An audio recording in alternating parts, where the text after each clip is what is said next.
أما بعد فأعوذ بالله من الشيطان الرجيم بسم الله الرحمن الرحيم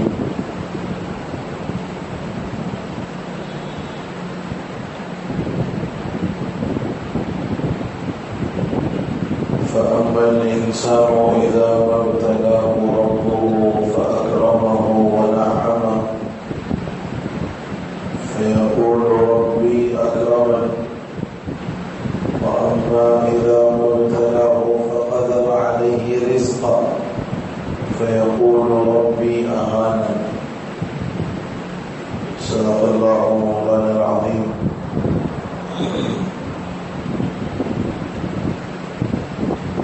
قابل احترام عزیز بزرگوں، نوجوان بھائیوں اور ملت اسلامیہ کے غیور فرزندوں،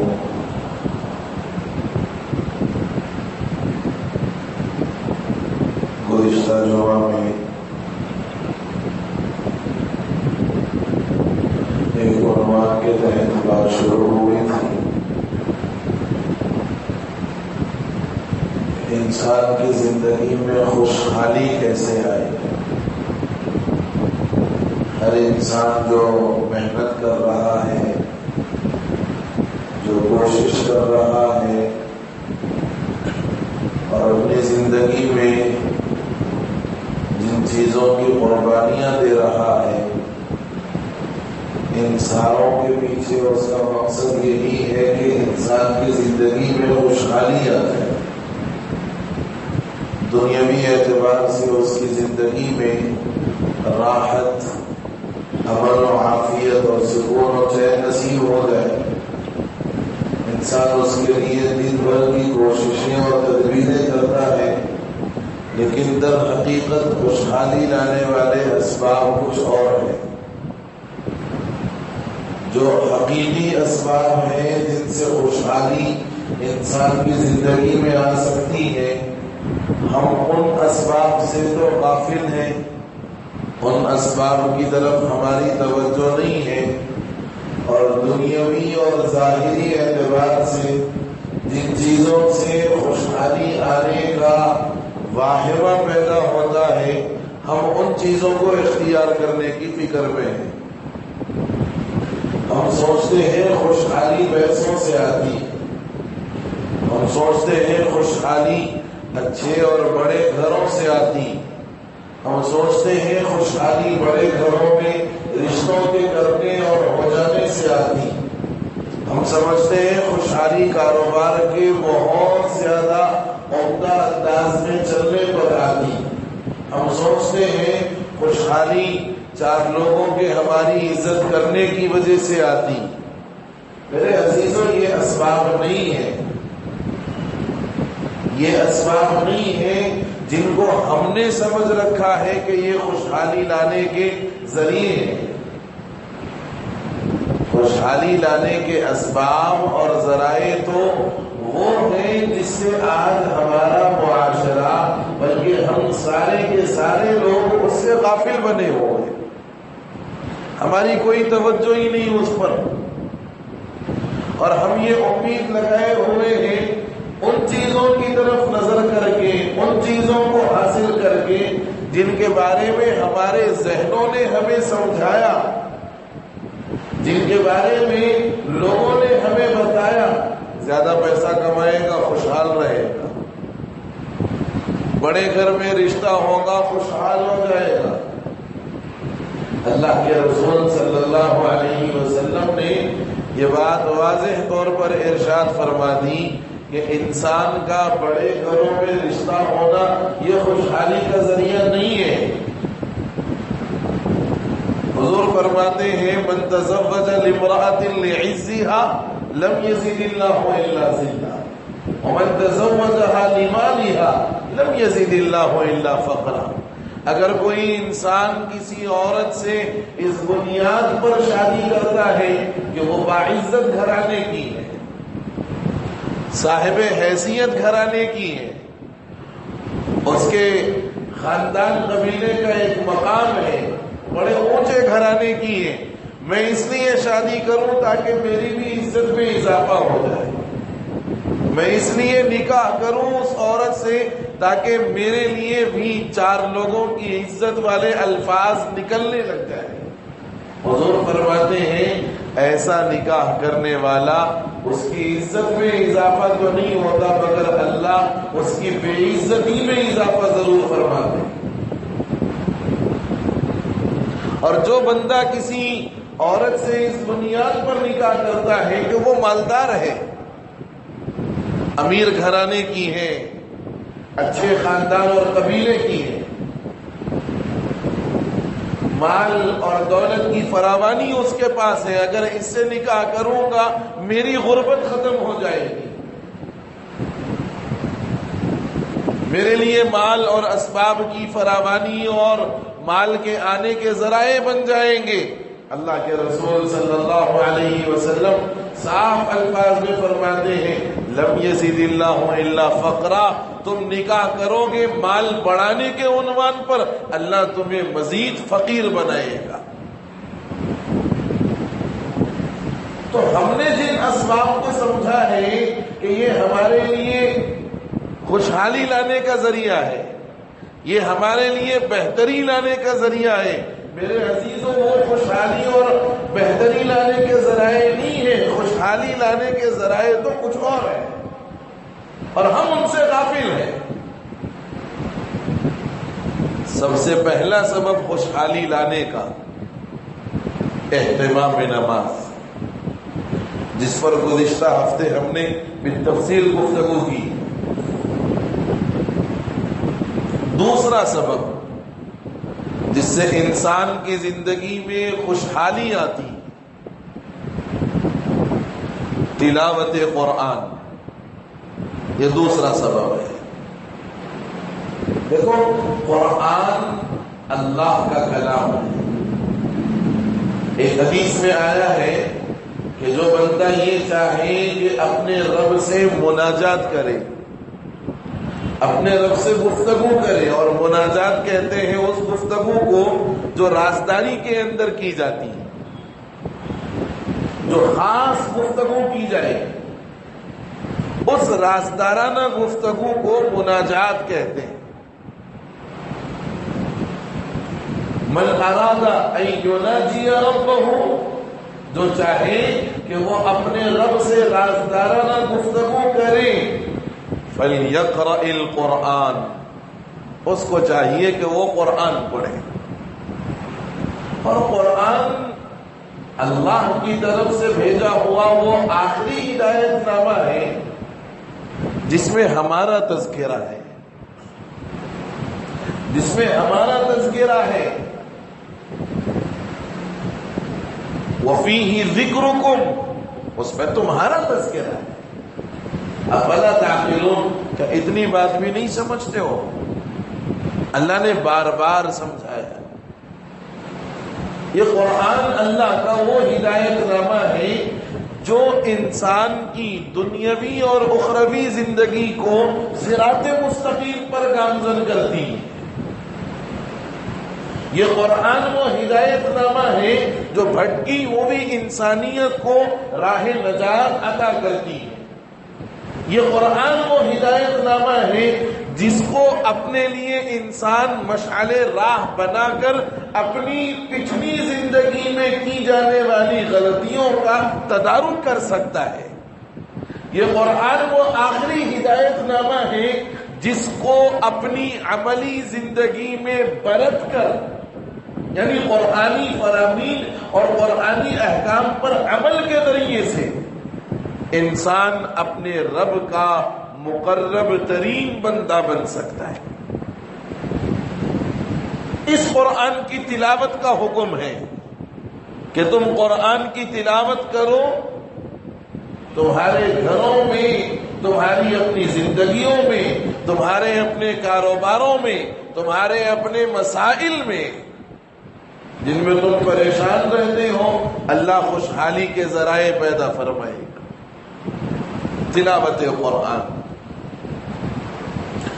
آج امت کا بڑا طبقہ تلاوت قرآن سے غافل، بڑا طبقہ غافل ہے۔ یہاں اتنے افراد بیٹھے ہیں، کوئی ایک یہ بتا دے صاحب میرا معمول ہے روزانہ ایک پارہ ختم کرنے کا، ایک بتا دے۔ عام دنوں کی بات کر رہا ہوں، رمضان میں نہیں، عام دنوں میں۔ یہ شعبان کا مہینہ چل رہا، اس سے پہلے رجب، جمادی الاولیٰ، جمادی الثانی، اتنے افراد ہیں، کوئی ایک تو بتا دے بھائی میرا معمول ہے میں روزانہ کم از کم ایک پارہ ختم کرتا ہوں، اور اگر ہو تو آٹے میں نمک کے برابر۔ اب یہ بتاؤ کہ جو سبب ہمارے پاس خوشحالی لانے کا ذریعہ ہے، جو سبب ہمارے زندگیوں میں بہتری لانے کا ذریعہ ہے، ہم اس سے غافل ہوں اور یہ امید لگائیں کہ خوشحالی آ جائے۔ یہ تو ایسی ہی بات ہو گئی کہ بیمار آدمی دوائی کھائے بغیر، بیمار آدمی دوائی کھائے بغیر، بیمار آدمی پرہیز کیے بغیر، بیمار آدمی کوئی احتیاط کیے بغیر یہ امید لگائے کہ میری بیماری ختم ہو جائے، کیسے ممکن؟ بیمار دوا نہ کھائے اور بیماری ختم ہو جائے، بھوکا کھانا نہ کھائے پیٹ بھر جائے، ننگا کپڑے نہ پہنے اور اس کا صدر چھپ جائے، جیسے یہ ناممکن ہے ایسے ہی ان اسباب کو اختیار کیے بغیر خوشحالی کی امید لگانا بھی فضول ہے۔ معمول بناؤ اپنے گھروں میں تلاوت قرآن کا، فجر کے بعد سونے کے بجائے کم از کم اتنا معمول بناؤ کہ سورہ یاسین کے بعد پاؤں پارہ قرآن گھروں کے اندر پڑھو۔ معمول بناؤ اپنے گھروں میں قرآن پڑھنے کا۔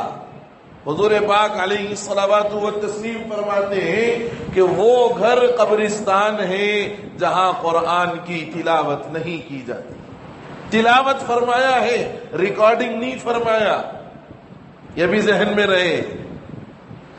بہت سارے لوگ اپنے آپ کو بچانے کے لیے یہ سمجھتے ہیں اور یہ عمل کرتے ہیں کہ صاحب تلاوت قرآن مجھ سے نہیں ہو پائی، میں نے ریکارڈنگ لگا دی۔ نہیں میرے عزیزوں، قرآن تلاوت چاہتا ہے آپ سے، اور اللہ کے رسول صلی اللہ علیہ وسلم کے معمولات میں کا ایک بڑا عمل یہ تھا، یتلو علیہم آیاتی، آپ قرآن کی آیات کی تلاوت فرماتے تھے۔ تلاوت مطلوب ہے، ریکارڈنگ مطلوب نہیں ہے۔ اب اس کے بعد یہ عذر کہ صاحب میرے کو قرآن پڑھنا نہیں آتا۔ دنیا میں ایسی بہت ساری چیزیں تھیں جو ہمیں پہلے نہیں آتی تھی، بعد میں آ گئی۔ کیسے سیکھا ہم نے، اپنا وقت لگایا، اپنی جان کھپائی، اپنے آپ کو اس کے پیچھے لگا کر کے کھپا دیا تاکہ وہ چیز مجھے حاصل ہو جائے۔ کمپیوٹر چلانا پہلے آتا تھا، سیکھا، بعد میں کمپیوٹر چلانا آیا، بعد میں بہت ساری چیزیں اس نے سیکھ لی۔ جیسے یہ چیزیں سیکھنے پر آپ کو ضرور حاصل ہو جاتی ہے، قرآن بھی آپ سیکھیں، قرآن بھی سیکھیں۔ اور قرآن تو وہ کلام ہے جس کا دنیا میں بھی پڑھنا خیر کا ذریعہ ہے، آخرت میں بھی خیر اور بھلائی کا ذریعہ ہے۔ کمپیوٹر وغیرہ تو دنیا کے حد تک ہے، آخرت میں کوئی فائدے کی گارنٹی ہے کیا؟ نہیں۔ تو ان چیزوں کو جن کا بہتر ہونا، جن کا اچھا ہونا یا جن کا فائدہ سمجھ میں آیا تو اس کو سیکھا ہم نے اور سیکھ رہے ہیں۔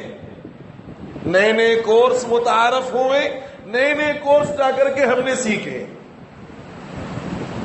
قرآن یہ ضرور کہنے میں آسانی ہو محسوس کرے گا کہ صاحب میں نے بچپن میں پڑھا تھا اب یاد نہیں ہے، یا جب پڑھا تھا بغیر تجوید کے، اب تو تجوید کا زمانہ ہے، اب کہاں ہوتا مول صاحب؟ گورنمنٹ جاب میں اگر اٹینڈر ہے اور اس کو یہ بولے کہ 10th پاس کر کے آؤ اور ڈپارٹمنٹل ایگزام لکھنے کے بعد آپ کو نیا پوسٹ ملے گا، JST ملے گا، وہ فلاں ملے گا، تو فوراً وہ کوشش کرے گا اور نئے نئے مقامات پر، عمر کا وہ مرحلہ جہاں کچھ سیکھنے کا موقع نہیں ہے، وہ موقع پر 10ویں کا ایگزام پاس کرے گا اور پوری کوشش کرے گا پاس کرنے کی، اور اس کے بعد ڈپارٹمنٹل ایگزام لکھے گا اور پھر اس کے بعد آگے ترقی کی فکریں کرے گا۔ میں یہ مثال اس لیے دے رہا ہوں تاکہ بات سمجھ آئے کہ جس چیز کا بہتر ہونا، فائدہ مند ہونا دنیاوی اعتبار سے ہمیں سمجھ میں آیا، ہم نے اس کے پیچھے اپنے آپ کو لگایا، کھپایا، اور جس چیز کا دنیا اور آخرت دونوں میں فائدہ مند ہونا سمجھ میں آئے اور اس کے پیچھے اپنے آپ کو نہ لگایا جائے، تو یہ ہماری محرومی اور ہماری حرمہ نصیبی کے علاوہ اور کچھ نہیں۔ معمول بناؤ اپنے گھروں میں، خود تلاوت کرو، اپنی آل اولاد کو اٹھاؤ۔ آج کل ہمارے پاس ایک عجیب معاملہ ہے، باپ تو فجر پڑھتا ہے، اولاد کو اٹھانے میں جھجک محسوس ہوتی، اولاد پڑھ لیتی ہے، باپ کو اٹھانے میں خلاف ادب محسوس کرتا ہے۔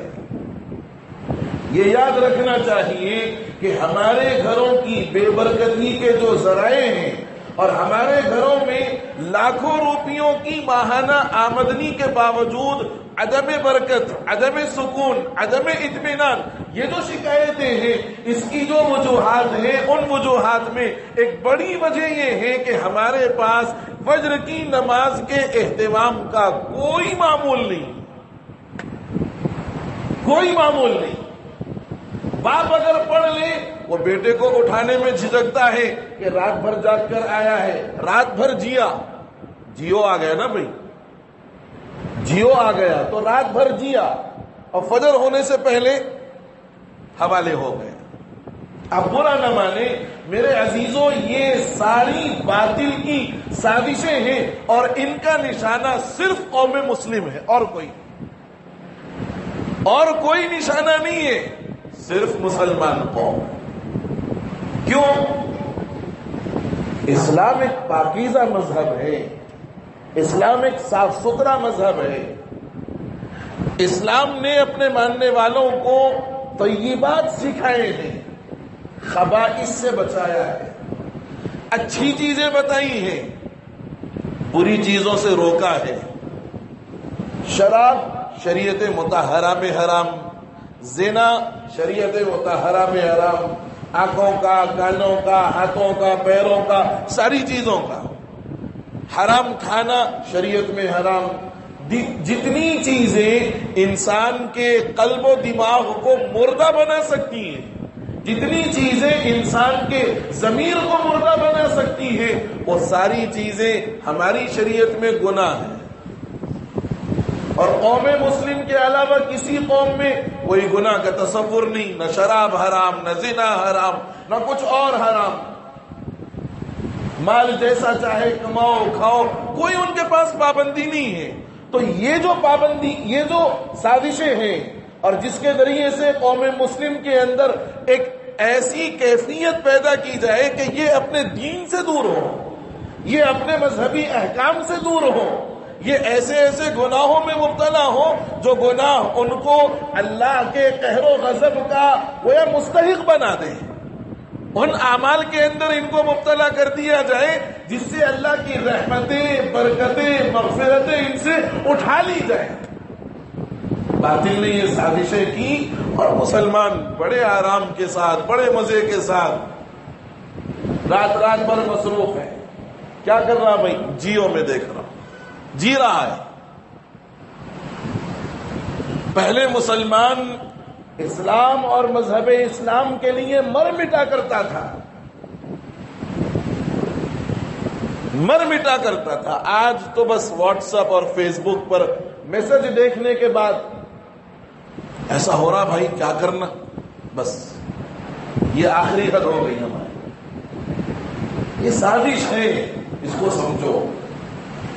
لیکن اس کا یہ مطلب ہرگز نہیں کہ آپ سوشل میڈیا کا کوئی استعمال نہ کریں. جو اس کا بہتر استعمال ہے، جس سے آپ کو فائدہ ہو سکتا ہے یا دین کے کسی معاملے میں فائدہ ہو سکتا ہے، آپ ضرور اختیار کریں. یہ مطلب نہیں میرا کہ آپ بالکل لیا چھوڑ دیں، لیکن ان چیزوں سے چوکنا رہیں جو ہماری بربادی اور ہمارے تنزل کے لیے طے کیے گئے ہیں. ہم اپنے آپ کو اس سے بچائے رکھیں.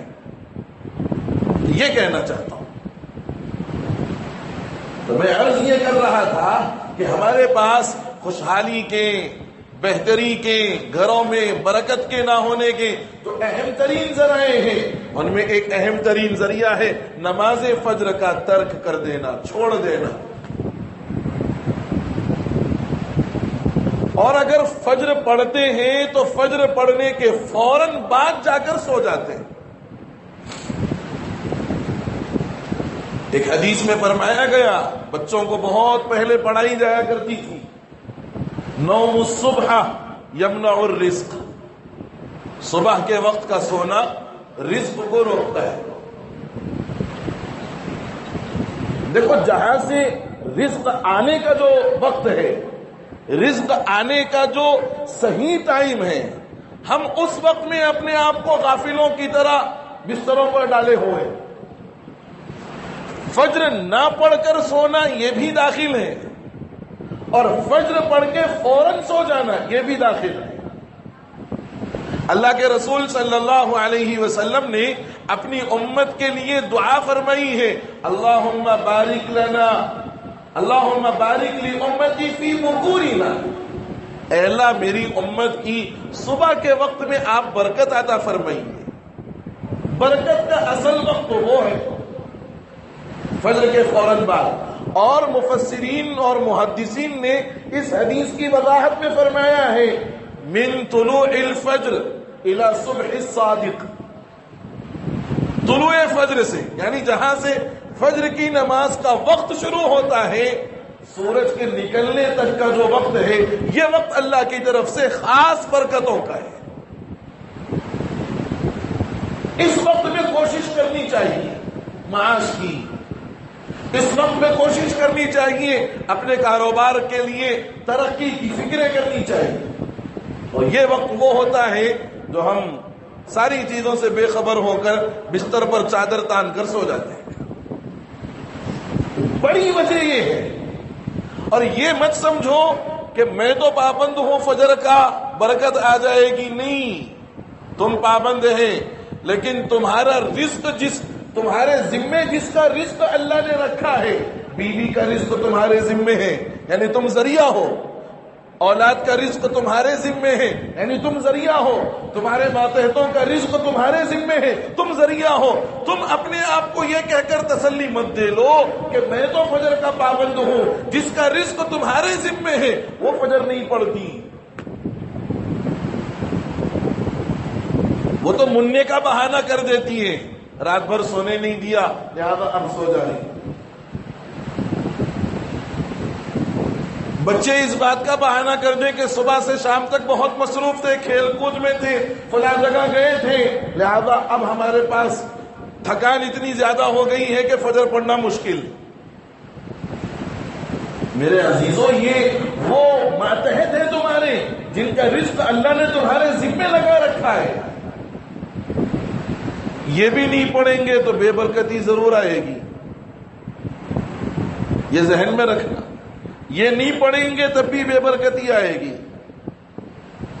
اس لیے خود تم بھی پابند بنو. دیکھو یہ حکم اللہ کے رسول صلی اللہ علیہ وسلم کو خود اللہ نے دیا ہے، وَأْمُرْ أَهْلَكَ بِالصَّلَاةِ وَاسْتَبِرْ عَلَيْهَا. آپ اپنے گھر والوں کو نماز کا حکم کریے اور خود بھی پابند رہیے، خود بھی پابند رہیے. یعنی آپ پڑھ لیں یہ نہیں، آپ اپنے ساتھ ساتھ اپنے گھر والوں کو بھی پابند بنائیے. یہ حکم دیا اللہ نے. اس سے معلوم یہ ہوا کہ صرف میاں کا فجر پڑھ لینا برکت کا ذریعہ نہیں، میاں، بیوی، بچے، ماتحت ساروں کو فجر کا پابند بناؤ. وہ تو ہر نماز کا پابند ہونا ضروری ہے، بطور خاص فجر کا.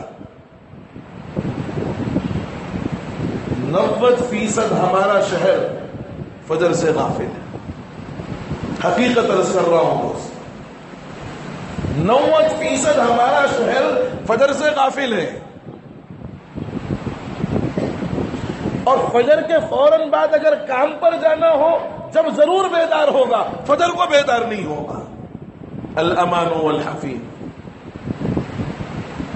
ہاں سوچو تو صحیح، جو چیز ذریعہ ہے ہماری خوشحالی کا، ہم اس کو نہ ادا کریں، نہ اختیار کریں اور امید لگائیں کہ اللہ تعالیٰ برکت دیں گے، خوشحالی دیں گے. میں نے جو مثال دی ہے وہ وہی بات ثابت آئے گی کہ بیمار دوا نہ کھائے اور امید لگائے کہ شفا ہو جائے. تو دوسرا سبب خوشحالیوں کے آنے کا قرآن کی تلاوت ہے. فجر کی نماز پڑھو اور اس کے بعد تلاوت قرآن میں مصروف ہو جاؤ تا آکے صبح صادق ہو، اور اس کے بعد 4 رکعت اشراق پڑھو. پھر دیکھو اللہ کیسی برکتوں کا نزول فرماتا ہے. معمول بناؤ اور یاد رکھو، جب تک شہر ہمارا پابند نہیں ہوگا حالات یوں آتے رہیں گے، حالات یوں آتے رہیں گے. پابند بناؤ فجر کا اپنے آپ کو، ہمیشہ کے واسطے، ہمیشہ کے واسطے. تیسرا سبب جو خوشحالیوں کے اور برکتوں کے لانے کا سبب ہے،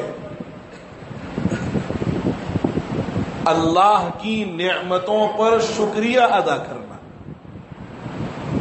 اللہ کی جو نعمتیں اب ہمارے پاس موجود ہیں، جتنی نعمتوں سے اللہ نے اب ہمیں نوازا ہے، ان نعمتوں پر اللہ کا شکر ادا کرنا، یہ تیسرا سبب ہے خوشحالیوں کے گھروں میں آنے کا. آج اس سلسلے میں ہماری غفلت کا عالم یہ ہے کہ ساری چیزیں اچھی ہو رہی ہیں، ساری باتیں الحمدللہ بہتر چل رہی ہیں.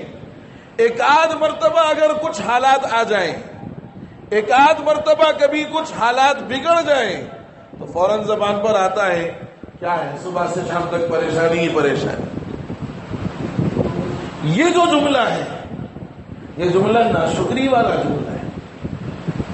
یہ جو زبان سے نکلنے والے الفاظ ہیں، کیا ہے کہ یہ مستقل پریشانیوں میں ہے، یہ ناشکری والے جملے. قرآن کریم میں اللہ نے ایک ضابطہ ارشاد فرمایا، لئن شکرتم لأزیدنکم. تم میری نعمتوں کا شکر ادا کرو، چاہے جتنی نعمتیں ہوں، چاہے جتنی نعمتیں ہوں. اور شکریہ ادا کرنے کے لیے ایمان کی نعمت ہی سب سے بڑی نعمت ہے. بس بحیثیت مسلمان اللہ نے ایمان والے گھر میں پیدا فرمایا، مسلمان بنایا، یہ سب سے بڑی نعمت ہے. اس سے بڑی نعمت کیا چاہیے؟ پھر مزید اللہ کا شکر، ہاتھ سلامت، پیر سلامت، جسم سلامت، ساری طاقتیں، ساری توانائیاں، سارے اعضاء سلامت ہیں، اور اس سے بڑی نعمت کیا چاہیے؟ پھر اس پر مزید اللہ کا کرم، اللہ نے رہنے کے لیے مکان کا انتظام، کھانے کے لیے غذا کا انتظام، پینے کے لیے پانی کا انتظام، پہننے کے لیے کپڑے کا انتظام، صحت کے بعد بیماری آئے تو شفا کا انتظام، سارے انتظامات اللہ نے فرمائے. اور نعمت کیا چاہیے؟ کیا قارون کا خزانہ ملے گا تبھی نعمت پوری ہوگی کیا؟ قارون کا خزانہ آئے گا تبھی نعمت پوری ہوگی؟ حضور نے فرما دیا اور انسانی فطرت کی دکھتی رگ پر ہاتھ رکھ کر سمجھایا، 2 وادیاں سونے کی مل جائیں، 2 وادیاں چاندی اور اشرفیوں اور ہیروں کی مل جائیں، اور اس کے باوجود انسان یہ چاہے گا کاش تیسری مل جاتی تو اچھا. ارے یہ پیٹ اور یہ خواہشات تو قبر کی مٹی اس کو بھرے گی، دنیا میں بھرنے کا چانس نہیں ہے ملک صاحب. اس لیے جو نعمت ہے، جتنی نعمت ہے، اس نعمت پر اللہ کا شکر ادا کرتے رہو، ناشکری سے اپنے آپ کو بچاؤ. یہ خوشحالی لانے کا تیسرا سبب ہے، اہتمام نماز، تلاوت قرآن اور اللہ کی دی ہوئی نعمتوں پر اس کا شکر ادا کرنا. چوتھی چیز جب گناہ ہو فوراً توبہ کرو، گناہوں پر اصرار مت کرو، کیے ہوئے گناہوں پر توبہ، ندامت، عاجزی، انکساری، اور یہ سوچو کہ میرے گناہ تو ایسے ہیں کہ اگر اللہ چاہے گا تو فوراً گرفت فرما سکتا ہے، اللہ چاہے تو فوراً اس گناہ پر پکڑ سکتا ہے، لیکن یہ اللہ کی رحمت ہے، یہ اللہ کی عطا ہے، یہ اللہ کی بخشش ہے کہ لاکھ گناہوں کے باوجود اللہ پکڑتا نہیں ہے، بلکہ معافی مانگنے پر اللہ معاف فرما دیتا ہے۔ اپنے گناہوں پر توبہ، جو گناہ ہو جائے فوراً توبہ کر لے۔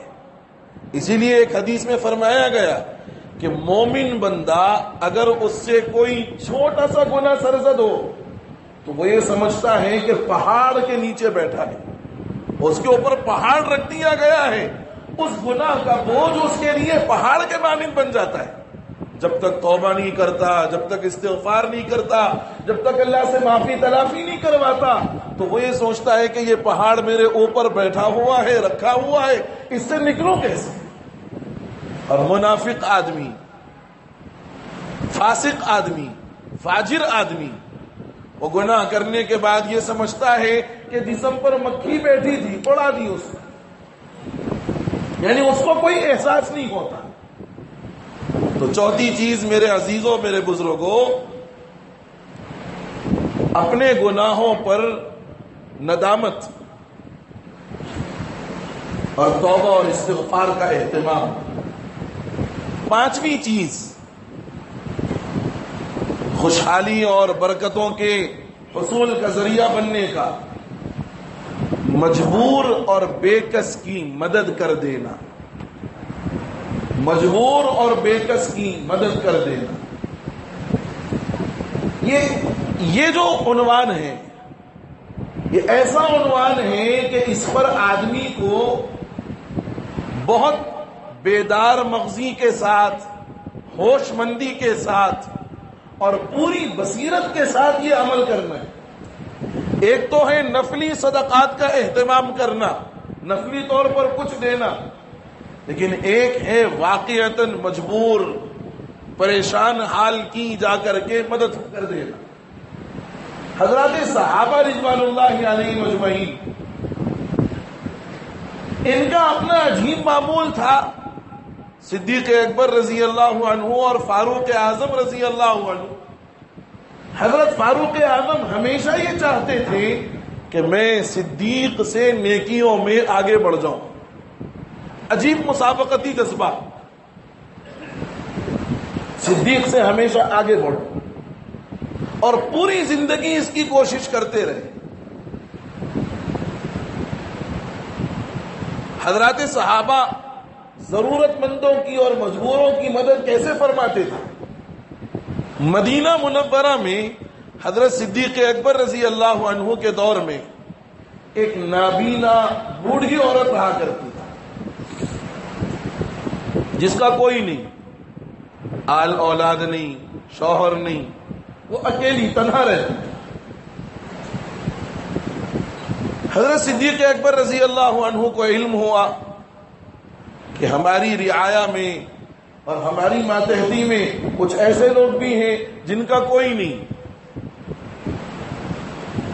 اس بوڑھی اور نابینا خاتون کے گھر روزانہ ایک وقت پر، ایک معینہ وقت پر ایک اللہ کا بندہ آتا، گھر کے باہر سے آواز لگا دیتا کہ میں گھر کے کام کرنے کے لیے آیا ہوں، آپ پردے میں چلے جائیں، میں گھر کا کام کر کے چلا جاؤں گا۔ اور گھر کا کام کیا کرتے؟ گھر میں جھاڑو لگاتے، برتن اگر ہوتے تو برتن دھو کر کے صاف کر دیتے، اور اس ضعیفہ کے لیے کھانے پینے کا انتظام کرتے، یعنی پکا کر کے وہ ساری چیزیں رکھ کر وہاں سے رخصت ہو جاتے۔ فاروق اعظم رضی اللہ عنہ کو بھی معلوم ہوا کہ مدینے میں ایک عورت ایسی ہے کہ اس کا کوئی ذمہ دار نہیں ہے اور یہ خود نابینا ہے، ضعیف ہے۔ فاروق اعظم رضی اللہ عنہ نے چاہا کہ اس کا کام میں کر دوں، اس بوڑھی عورت کا کام میں کر دوں، مجبور ہے، میں مجبور کی مدد کر دوں۔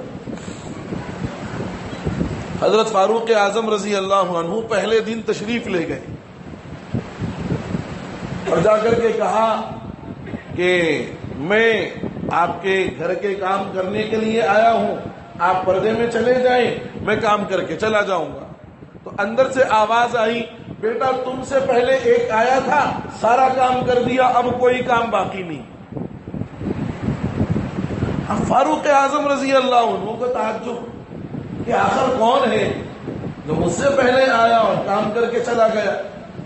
اگلے دن تھوڑا اور پہلے پہنچے، کل گزشتہ جو وقت پہنچے تھے اس سے کچھ اور پہلے پہنچے، اور پہلے پہنچ کر کے پھر آواز لگائی حضرت فاروق اعظم نے کہ میں آپ کے گھر کا کام کاج کرنے کے لیے آیا ہوں، آپ پردے میں ہو لیں، میں کام کاج کر کے چلا جاؤں۔ اندر سے اس بڑی بھی نے آواز دی، بیٹا تم سے پہلے ایک آیا تھا، کام کاج کر کے چلا گیا۔ اور تعجب، دوسرا دن ہے، تیسرے دن حضرت فاروق اعظم رضی اللہ عنہ بہت پہلے آئے، صبح فجر کے فوراً بعد، اور آواز لگائی کہ میں گھر کا کام کاج کرنے آیا ہوں، آپ پردے میں ہو جائیں۔ پھر اندر سے آواز آئی، بیٹے آج بھی وہ تم سے پہلے آیا اور کام کاج کر کے چلا گیا۔ اب فاروق اعظم کی حیرت کی انتہا نہ رہی، وہ یہ سوچنے پر مجبور ہو گئے آخر وہ کون اللہ کا بندہ ہے جو میرے آنے سے پہلے اس کا کام کر کے چلا جاتا ہے۔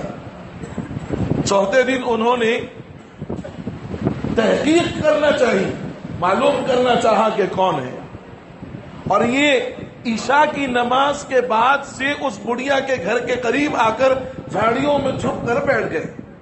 یہ دیکھنا چاہا کہ آخر کون اللہ کا بندہ ہے جو روزانہ مجھ سے پہلے آ کے کام کر کے جاتا ہے۔ جب تہجد کا وقت ہوا تو کسی کے آنے کی آہٹ اور آواز محسوس ہوئی، فاروق اعظم جاگ گئے۔ دیکھا ایک آدمی ہے جو اپنے چہرے کو ڈھانکے ہوئے، چھپائے ہوئے اس بڑھیا کے گھر پر پہنچتا ہے، آواز لگاتا ہے، آپ پردے میں ہو جائیں، میں گھر کا کام کاج کرنے کو آیا ہوں۔ وہ بوڑھی عورت جب پردے میں ہو جاتی ہے، یہ گھر کا کام کاج کر لیتے ہیں اور فجر سے بہت پہلے اس بڑھیا کے گھر سے رخصت ہو جاتے ہیں۔ میں دوڑتے ہوئے اس بندے کے پیچھے دوڑا، اس بندے کے پیچھے گیا اور میں نے آواز لگائی، اے اللہ کے بندے تجھے واسطہ ہے اللہ کا، تو رک جا وہاں پر۔ اور فاروق اعظم رضی اللہ عنہ نے فرمایا، گزشتہ 3 دنوں سے میں روزانہ اس بڑھیا کے گھر پر آ رہا ہوں اس عنوان پر کہ اس مجبور کی کچھ مدد کر دوں، لیکن روزانہ یہ کہتی ہے کہ تیرے آنے سے قبل ایک اور آیا، اس نے میرا کام کر دیا، اب کوئی کام باقی نہیں، میں بس تمہارا چہرہ دیکھنا چاہتا ہوں کہ کون۔ صدیق اکبر نے جواب دیا کہ بھائی ضرورت نہیں ہے، کام اللہ کے لیے کر رہا ہوں، کسی کو بتانے کے لیے نہیں کر رہا ہوں۔ حضرت فاروق اعظم نے فرمایا، میری خواہش میں ایک مرتبہ چہرہ دیکھ لوں گا، پھر میں کبھی نہیں آؤں گا، آپ ہی ضعیفہ کا کام کرتے رہنا، میں نہیں آؤں گا۔ فاروق اعظم نے صدیق اکبر رضی اللہ عنہ نے اپنے چہرے سے جب نقاب ہٹایا، پردہ ہٹایا، فاروق اعظم کی حیرت نہ رہی کہ وقت کا امیر اور حاکم اپنے رعایا کے ساتھ یہ سلوک کرتا ہے۔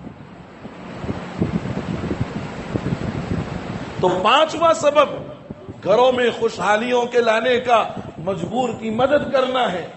6واں سبب فجر کے بعد سورہ یاسین کی تلاوت کا معمول، اور 7واں سبب مغرب کے بعد سورہ واقعہ کی تلاوت کا معمول بنانا۔ سورہ یاسین اللہ کی مدد کو کھینچ کر لاتا ہے، اور سورہ واقعہ فقر و فاقے سے انسان کی حفاظت کرتا ہے۔ یہ وہ اسباب ہیں جو احادیث اور قرآن و سنت کی روشنی میں علماء نے بیان فرمائے ہیں۔ ان اسباب کو اختیار کرو، پھر انشاءاللہ دیکھو گھروں کے اندر کیسے خوشحالی آتی ہے۔ پہلا سبب اہتمام نماز، دوسرا سبب مطلق تلاوت قرآن، تیسرا سبب اللہ کی نعمتوں پر شکر ادا کرنا، چوتھا سبب گناہوں پر ندامت کرنا، پانچواں سبب مجبور کی مدد کر دینا، چھٹا سبب فجر کے بعد سورہ یاسین، اور ساتواں سبب مغرب کے بعد سورہ واقعہ کی تلاوت۔ ان اسباب پر اگر محنت ہو اور واقعی اس کو ان طریقوں پر کیا جائے تو اللہ کی ذات سے امید ہی نہیں بلکہ یقین کامل ہے کہ اللہ تعالی ہمارے گھروں میں خوشحالیوں کے، برکت کے اور بہتری اور خیر کے فیصلے فرما دیں گے۔ دعا ہے کہ اللہ تعالی جو باتیں اس عنوان کے تحت کہی گئی ہیں، اللہ مجھے بھی، ہم سبوں کو بھی توفیق عمل نصیب فرما دے، اور اللہ اپنی رضا والے اعمال نصیب فرما دے۔ آمین یا رب العالمین۔ وآخر دعوانا